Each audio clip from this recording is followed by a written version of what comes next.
welcome back to my channel, Best Practice Gaming. My name is Rob, and today I'm doing two quests here, so let's have a look at them. Under GR Enterprise, doing Valley Polar Base Research, so let's have a look. Greetings. One of our research teams is running low on supplies. Sadly, none of our vehicles are available at the moment, which is why we have no choice but to turn to freelancers. Interested in some extra work, and I am interested in some extra work. Not as usual, I've already picked up most of the supplies here, so I just have to drive them over. So let's get started. See, I've got the Royal BM-17 here.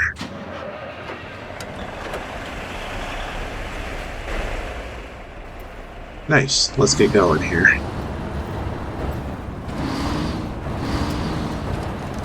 So I really like what I do. Let me try this again. I really enjoy what I'm doing with my new job, so I really like that. So I'm really excited about that. Friday was a great day. I just took some more of a, I don't know if they have this in other countries, but like more like on-the-job training, reading non-disclosure agreements, stuff like that. Monday will be orientation. I did get to go through an interesting AI test, so I thought that was really interesting. And I got to learn a little bit more about generative AI and stuff like that. And then at the end of the test, they ask you questions about AI, like, how do you think AI can improve your job? In what way could you leverage AI to help you with your job?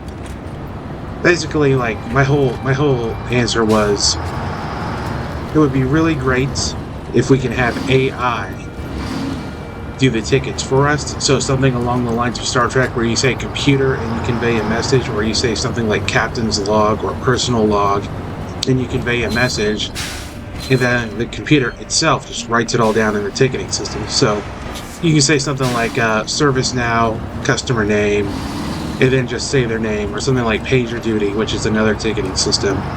Say their name and then just convey your notes. So that was my whole answer there. Like, if I can leverage AI to never touch a ticketing system again, I would do that. Other than that, I hope everybody's having a great day. It's a nice Sunday here where I'm at. Even though it's gray outside, it's still really warm, so I'm just kind of waiting for all the heat to go away here, so I'll be happy about that when that's gone. I definitely don't like the heat here. It's just not my favorite thing.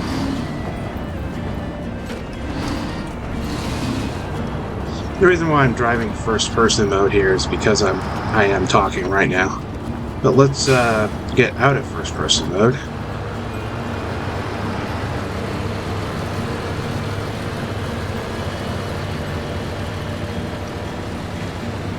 Then of course I've got to take a tour of my new job. I'm not going to talk about anything about the tour, but it was really exciting.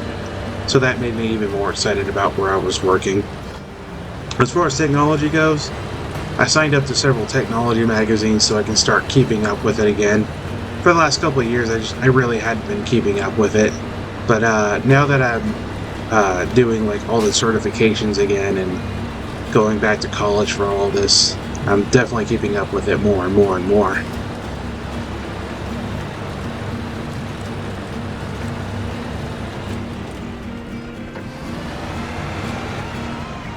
And then what was really exciting, I've only ever seen this here, is I think I talked about this before, there's a parade outside the apartment complex and all the streets were blocked off this weekend, so I really couldn't go anywhere. And it was actually a lot of fun. I got to enjoy some parade food, like carnival type food. I don't normally eat that. I did plan on going to get my air brake endorsement and my passenger endorsement this weekend, but that wasn't possible because I couldn't get out. So I will do that next weekend, so I'm really excited about that.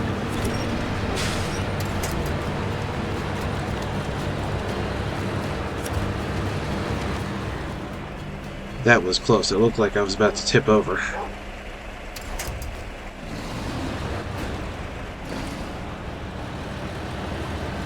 Go ahead and put it in low gear here to stabilize everything out.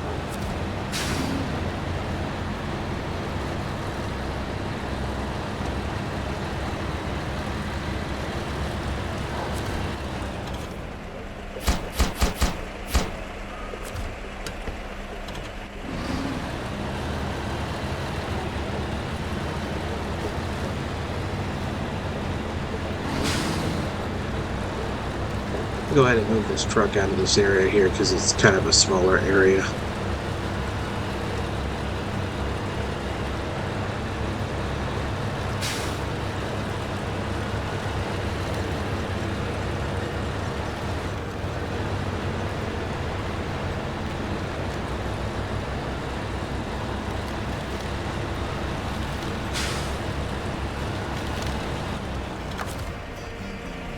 Alright, let's switch over to the dairy here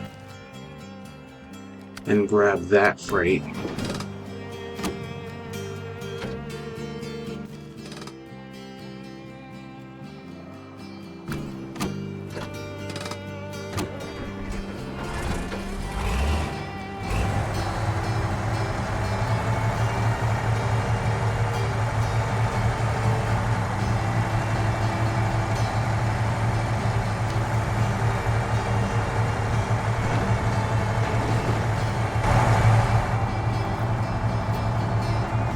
So as I'm going over more of the air brake material and the passenger material, I'm wondering if like the inside of these trucks are kind of designed to look more like modern trucks. There was a section on the air brake material where they talked about the dry-wet switch, which is an idea of braking like way back in the 60s and 70s, where they had a switch inside the truck, and if it was wet outside, you switched it over to the wet side. That might not be the exact wording, but then it would kind of mess with the brakes and make the brakes a little bit longer. Anyways, they realized that wasn't really needed, so if you had like a switch like that, you keep it in the normal or the dry position. Again, my wording is all off because I haven't like looked at the material in a day, but I thought that was interesting. And I definitely don't see that in these trucks, so maybe the insides are kind of more of a modern take for all the trucks here in Snowrunner.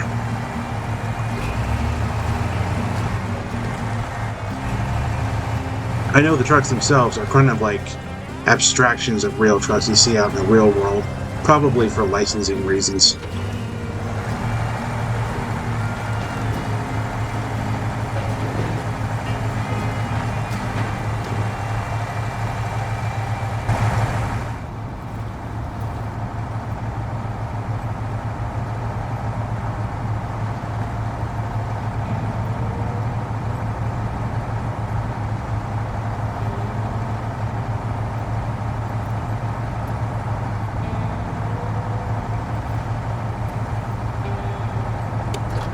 Go ahead and turn on the lights here.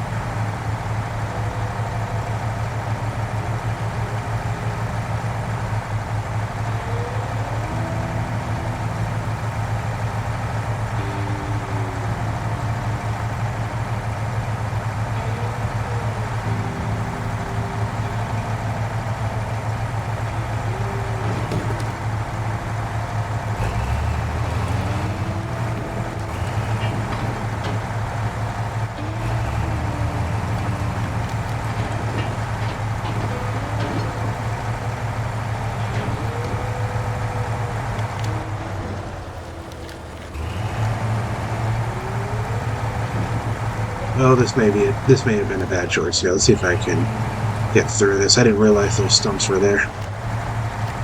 It's because the dairy longhorn doesn't have a big turning radius. Oh, looks like I got through that just fine. Alright. Alright, that takes care of that quest, Valley Polar Base Research. Let's move on to the other one.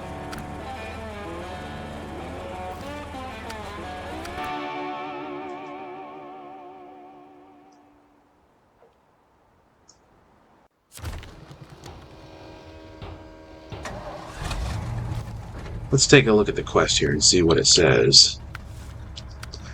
Village delivery. This one's urgent. Priority 1. Mr. Jackson, our district manager, has a contract with Mountain Settlement to deliver a shipment of consumables right away? I didn't say that right. He's probably making a fortune off of them. Wouldn't want to lose that customer. Alright, this should be an easy one. We just gotta get over here to the village, and we're all the way over here.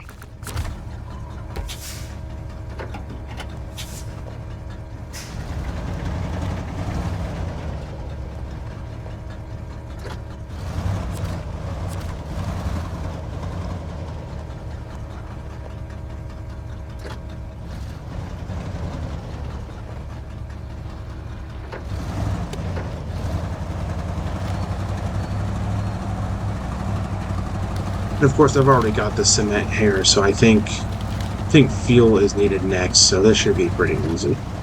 And of course, I got the Ford F-70 here hauling a trailer.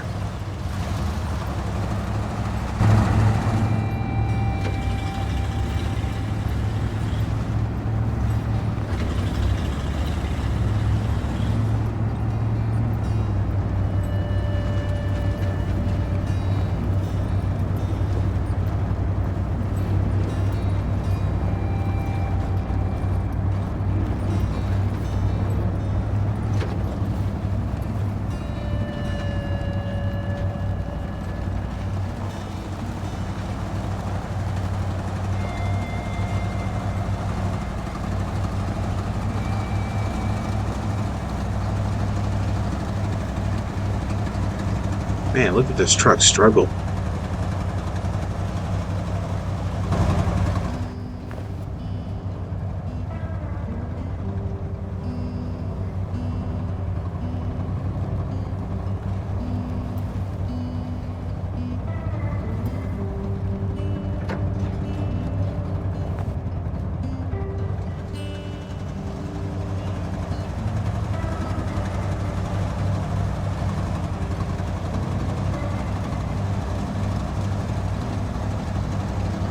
This is going to be my only video today, so that's why I'm doing 2 missions in one, because this one is actually kind of easy. The other one was pretty easy, just a lot of freight.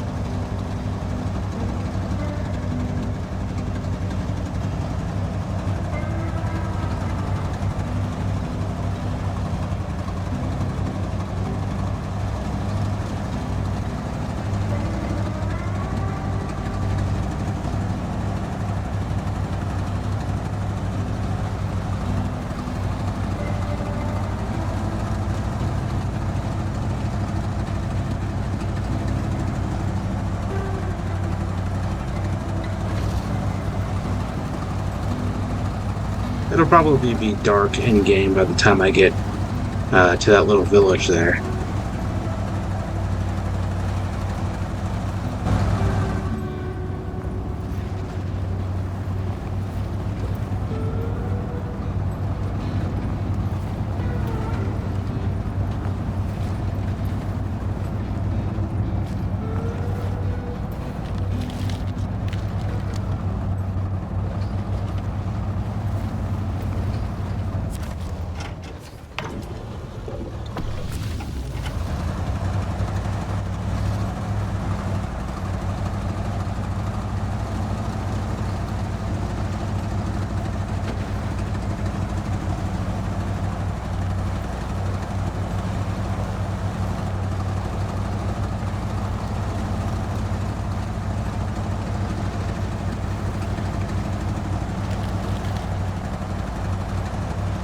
Now, it's too bad there's not a mission to actually fix that hole, or missions to fix the road. I think I've talked about this before, but missions like that just don't really exist in SnowRunner. It kind of makes the highway trucks really useless.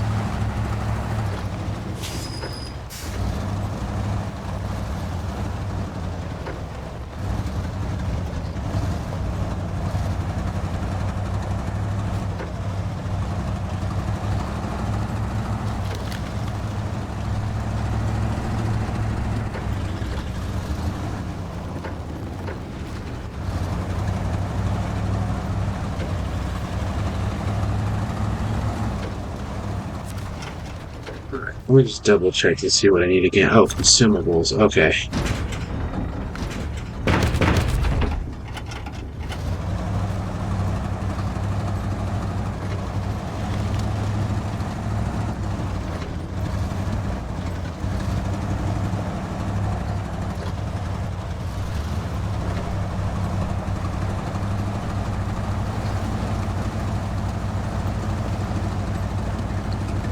Now that I have all the freight needed, I just gotta drive over to the village out there in the darkness.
So I think the plan for me is, as far as technology goes, I'm probably going to work technology for about 2 years until I can reach my other goals that I have going on.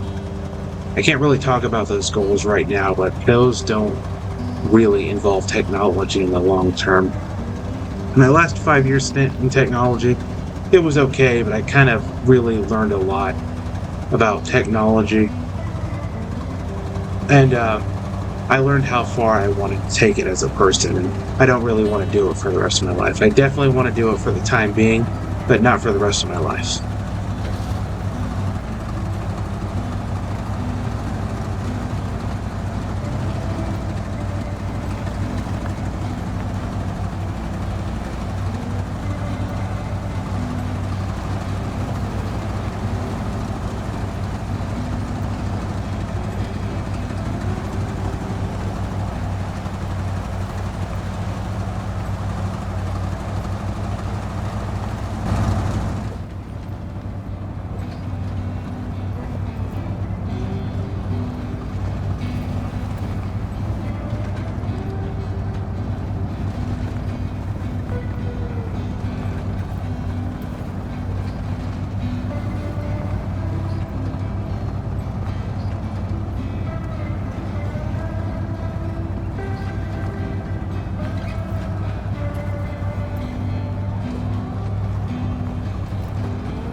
Looks like the freight just might be too heavy here.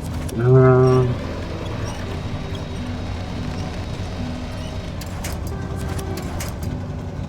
yeah, I don't know what is up with the winch system. Oh, okay, I can't reach it.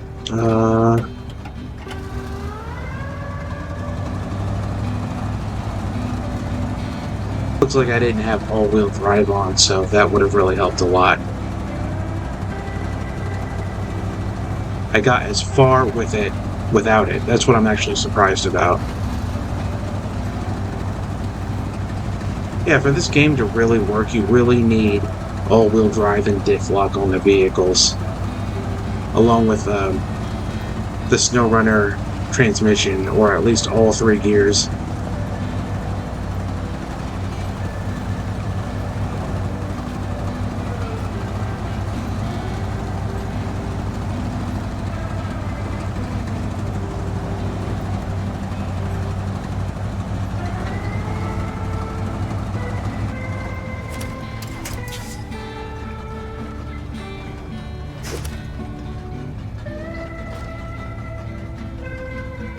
That was pretty close.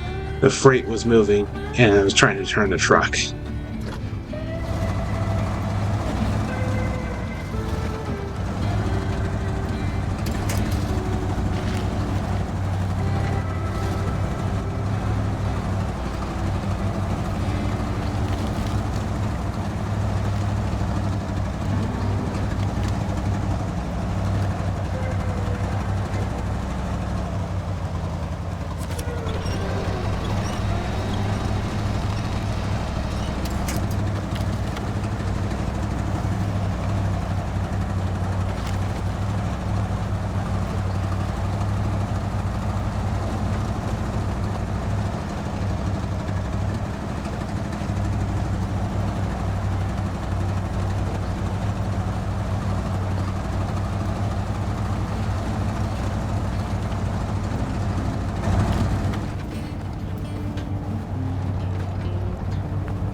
Alright, not bad.